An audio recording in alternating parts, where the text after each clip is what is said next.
All right, so today we're diving into Reichenbach's common cause principle, RCCP.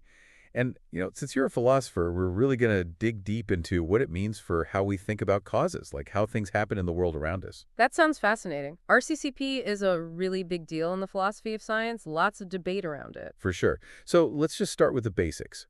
How would you, break down RCCP? Especially, in a way that another philosopher would get. Okay, so picture this. You see two things always happening together, more than just random chance. You'd think, oh, one causes the other, right? But what if neither one actually makes the other one happen? Reichenbach said there's got to be a third thing, a common cause, behind the scenes, kind of nudging both of them along and explaining why they're linked. So, imagine two friends who always wear similar outfits. It's not that they planned it. Something else is going on, right? Maybe they both love the same brands or have the same taste or shop at the same store. You got it. That's a perfect example. And Reichenbach didn't stop there. He laid out four conditions a common cause has to meet. Okay, now we're getting into the nitty-gritty. What are these four conditions and why do they matter so much for RCCP? Well, the first one is that the common cause has to make those two events independent, meaning once you know the common cause is there, knowing one event doesn't tell you anything more about if the other one will happen. Right, so back to the fashion friends.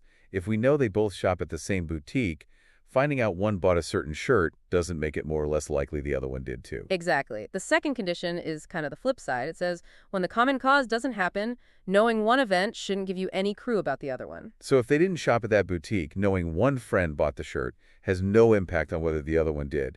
It shows how crucial that common cause is for understanding why they're linked in the first place. Right. The third and fourth conditions are more straightforward. They basically say the common cause has to make each event more likely to occur on its own. So shopping at that specific boutique makes it more likely either friend will buy that shirt than if they hadn't gone there at all. These four conditions together, it's like a checklist for spotting real common causes, separating them from just coincidences. Exactly. And for you as a philosopher, this has some really interesting implications. RCCP basically says when we see a strong connection in the world, we shouldn't just stop there. It's like a prompt to search deeper, to find the causal story behind it. It pushes us to uncover the hidden links that shape the patterns we see. That's so cool. It means correlations aren't just like statistical quirks. They're clues pointing us towards this whole web of causes and effects tying things together. Does that mean RTCP has applications outside of philosophy too? Oh, absolutely. People use it in epidemiology, economics, even linguistics when they're trying to figure out causal relationships from data. Oh, right. I remember that example from the Stanford Encyclopedia of Philosophy about language descent, like the link between English words starting with F and Spanish words starting with P. That's a classic. It shows how RCCP helps us understand historical connections. Those similar sounds point back to a common ancestor language, Proto-Indo-European, even though the sounds themselves aren't that similar anymore. It's like a linguistic fossil, revealing a shared origin across languages that sound super different today. And what's amazing is the proof of this shared ancestry is in the correlation itself. The sounds don't even have to be phonetically similar. Like Latin do and Armenian urk, both coming from Proto-Indo-European roots, are obviously connected despite sounding completely different now. That's the beauty of it. That example really shows how RCCP can uncover historical links and hidden causal pathways, even when the direct evidence is tricky or missing. This is all mind-blowing stuff, but I'm pretty sure any good philosopher would know there's no such thing as a perfect principle. What are some problems people have brought up about RCCP? Great question. One of the biggest challenges comes from quantum mechanics. Things get a bit weird there. You get stuff like entangled states, where things are connected without any clear common cause that fits Reichenbach's four conditions. So, in the quantum world, things can be correlated without a common cause. That's crazy. It really makes you rethink the whole cause and effect idea we're used to. It definitely does. And then there are these thought experiments like Cartwright's factory and random darts, where you've got these probabilistic correlations, but no obvious common cause that fits Reichenbach's rules. These examples seem to challenge the very foundation of how we think about causes, probabilities, even what it means for events to be truly separate. Do these counterexamples mean RCCP is just plain wrong? Or are there ways to make sense of it all? That's the million-dollar question. The debate is still going strong. Some people think these challenges show RCCT's limits, that maybe we need to tweak it, or that some parts of reality just don't fit the mold. Others think maybe we can resolve these issues with a deeper understanding of quantum mechanics or a more nuanced view of RCCP itself. This is already a wild ride, and I totally get why RCCP is so captivating for both philosophers and scientists. One idea that tries to tie RCCP to the whole idea of time moving forward is the fourth asymmetry. What's that all about? Yes, Reichenbach's attempt to explain why causes come before effects using these probabilistic forks. It's a clever idea, but it has some issues. Well, we philosophers love a good puzzle. So how does this fork asymmetry work, and where does it break down? So Reichenbach focused on what he called conjunctive forks. These are situations where you have a common cause that happens before the effects it influences. He said these forks usually open to the future, meaning nothing that happens later can erase the correlation between those effects. Think of a group of actors. The lead man and woman get sick after a meal. The bad food is the common cause, and the fork is open to the future. Classic food poisoning. So what's the problem with this asymmetry? Well, a lot of times when we try to figure out what happened in the past, we're not looking at entropy, like how disordered things are, like Reichenbach thought. We figure out a city was bombed from the wreckage, not from seeing buildings still standing, even though the wreckage is more disordered. Right, it's the evidence of the bombing that matters, not just how messy things are. Exactly. Plus, in classical physics, every one of these conjunctive forks open to the future seems to be part of a closed fork, so the asymmetry kind of breaks down. So the fork asymmetry is interesting. Trying to link RCCP with time's arrow and all, but it doesn't quite hit the mark. But this deep dive has already uncovered some really thought-provoking stuff. Where do we go from here? Well, there's still a lot to uncover. Like, there's a modern idea that builds on RCCP, the causal Markov condition, which is a really powerful way of looking at cause and effect relationships. A new and improved version, you say? That sounds like something we should definitely explore. But for now, we'll have to leave our philosopher friend hanging. Don't worry, we'll pick up right where we left off in part 2 of this deep dive. Until then, happy pondering. Welcome back. We're continuing our exploration of Reichenbach's common cause principle. We've already dug pretty deep looking at what RCCP is and some of the challenges it faces, from those tricky thought experiments to the strangeness of quantum mechanics. Right. And remember, we hinted at something called the causal Markov condition, CMC, a kind of modern take on RCCP. Oh yeah, the CMC. For our philosopher friend who might not be super into causal modeling, could you give us the lowdown on what it's all about? Sure, the CMC usually hangs out with something called causal Bayes nets.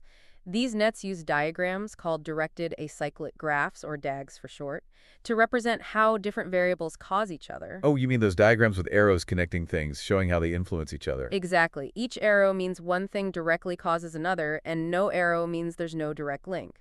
These DAGs come with something called a probability distribution, basically how likely different values are for each variable. It's like a map showing how causes and effects are connected, plus you've got probabilities for different outcomes, a way to visualize the whole cause and effect structure of a system. Exactly. And the CMC itself ties these DAGs and probability distributions together. It says that if you know the values of a variable's direct causes, it's independent from everything else except its descendants. So if you know what's causing a variable, it's basically cut off from all the other variables that aren't descendants. That sounds a lot like Reichenbach's screening off condition for common causes. You're picking up on something important. The CMC actually leads to a generalized version of RCCP. Really? So the CMC is like a bigger, more powerful framework that includes RCCP. You could put it that way. It's easiest to see this through something called deseparation, basically how paths in a DAGN can be blocked or unblocked by looking at certain variables. Imagine two correlated variables in your DAGN that aren't directly connected. Deseparation says there has to be a path between them that's unblocked, and that unblocked path has to have a common cause. So all the common causes would deseparate the correlated variables, meaning they screen them off from each other. Precisely. That's the heart of RCCP. Correlations between things that aren't causally related should be explained by common causes. Fascinating. The CMC not only covers RCCP, but also gives us a richer way to analyze cause and effect relationships. How does the CMC approach finding the direction of causality? Well, RCCP used that fork asymmetry thing we talked about, but the CMC focuses more on colliders. These are variables where causal arrows converge. So instead of forks opening to the future, we're looking for these converging arrows. Exactly. Algorithms that try to figure out cause and effect relationships from data use these collider patterns as key indicators of causal direction. It's a powerful tool for untangling those relationships. The CMC sounds like a robust tool for understanding causation, but I'm guessing it has its own set of assumptions and limits. What are some things to consider when using it? Good point. One big assumption is causal sufficiency. It means we've included all the important variables in our model, so any other causal influences have to be independent of each other. So we're assuming there are no hidden common causes lurking outside the variables we're looking at. Exactly. Notice how this is kind of like a common cause principle itself. They both say that if variables aren't causally related, they shouldn't be probabilistically dependent either. It seems like both the CNC and RCCP have this underlying philosophical thread. They both suggest correlations, especially between things that aren't causally related, should be explained by shared causes. Precisely. But we have to remember we're working with models and assumptions. There's always a chance there are hidden variables or complexities our models miss. Right, there's always the possibility of the unknown messing with our understanding. Which brings us back to those challenges to RCCP, especially those from the bizarre world of quantum mechanics. Yes, the quantum realm, where our normal ideas about cause and effect often fall apart. I'm really curious about what RCCP means for those mind-blowing EPR correlations. Perfect timing. EPR correlations are the perfect test case for RCCP. They make us wrestle with big questions about locality, causality, and the very nature of reality itself. And we're back for the final part of our deep dive into Reichenbach's common cause principle, exploring its philosophical side. Where we've been examining its strengths and weaknesses, and now how well it applies to the most mind-boggling area of all, quantum mechanics. Yeah, we left off on a bit of a cliffhanger, ready to tackle EPR correlations, one of the biggest challenges to RCCP. For our philosopher friend out there, could you give us a quick explanation of what makes these correlations so strange? Sure. Basically, EPR correlations involve these pairs of particles linked in a way that even when they're super far apart, they still show correlations in their properties that just don't make sense with classical explanations. So, like, imagine two coins flipped at the same time, always landing on opposite sides, even if one coin is here on Earth and the other's on the moon. It's like impossible unless there's some faster-than-light communication going on. Exactly, and that's exactly the problem that Einstein, Podolsky, and Rosen, the EPR and EPR correlations, pointed out. These correlations seem to break the rule of locality, the idea that physical influences can't travel faster than light. So where does RCCP fit into this whole quantum mess? Can it explain these spooky correlations without resorting to faster-than-light communication? That's where things get super interesting and kind of tricky. RCCP, at least how it's usually understood, says the common cause has to happen before the correlated events. But if the events are space-like separated, meaning no signal could travel between them without going faster than light, how could there be a common cause in their past? That's the challenge EPR correlations throw at RCCP. They make us wonder if there might be other ways to explain these correlations besides a common cause in the particles' shared past. So does that mean RCCP just fails in the quantum world? Is it the end of the road for the common cause principle? Not necessarily. There's been a lot of discussion and research looking into whether hidden common causes could still explain EPR correlations, even if they're not in the particle's past. Hidden common causes, you mean factors we haven't thought about or can't even directly observe? Exactly. Some people have suggested that maybe these hidden common causes are working at deeper levels of reality, or perhaps the correlations are set up beforehand in a way we don't understand yet. It's like those mystery novels where crazy stuff happens and then it turns out there was this hidden connection or secret plot all along. A perfect analogy. But this search for hidden common causes leads to important questions about locality and the idea of no conspiracy. Now we're getting deep into philosophy. What do locality and no conspiracy mean here? Locality, as we've talked about, means that physical stuff can't influence things faster than light. No conspiracy means the universe isn't like trying to trick us. So there's no puppet master out there making these correlations that seem to break the rules of physics. Right, and when you add both locality and no conspiracy to possible explanations for EPR correlations using common causes, the options become even more limited. Limited how? Well, there are different types of locality: surface locality, which we can test, and hidden locality, which deals with those unseen common causes and can't be directly tested. And no conspiracy has weak and strong versions, each with different restrictions on how common causes can influence events. So what's the bottom line? Can we say for sure whether hidden common causes can explain EPR correlations while still sticking to locality and no conspiracy? That's a great question, and it's still an open question. Some research suggests that certain hidden common cause explanations, specifically those with strong no conspiracy and hidden locality, are ruled out by these no-go theorems. So some options are out, but not all of them. Exactly. The possibility of weakly, non-conspiratorial common causes that respect surface locality is still a possibility. It's an area that needs more investigation from both scientists and philosophers. This deep dive into RCCP and EPR correlations has been seriously thought-provoking. It feels like we've barely scratched the surface of these big questions about causation, correlation, and what reality really is. It shows how powerful Reichenbach's common cause principle is. It's still sparking these deep questions, even when faced with challenges from quantum mechanics. So for our philosopher friend listening, what are the key takeaways from our RCCP exploration? What should they be thinking about as they continue their intellectual journey? First, I'd say, remember how important RCCP is for understanding causation? It pushes us to dig deeper, to find the causal explanations behind the connections we see. Yeah, it's a call to look beyond the surface, to figure out the hidden links that might be driving the patterns we observe. Second, remember that quantum mechanics, especially those EPR correlations, show us that our usual ideas about cause and effect might be limited.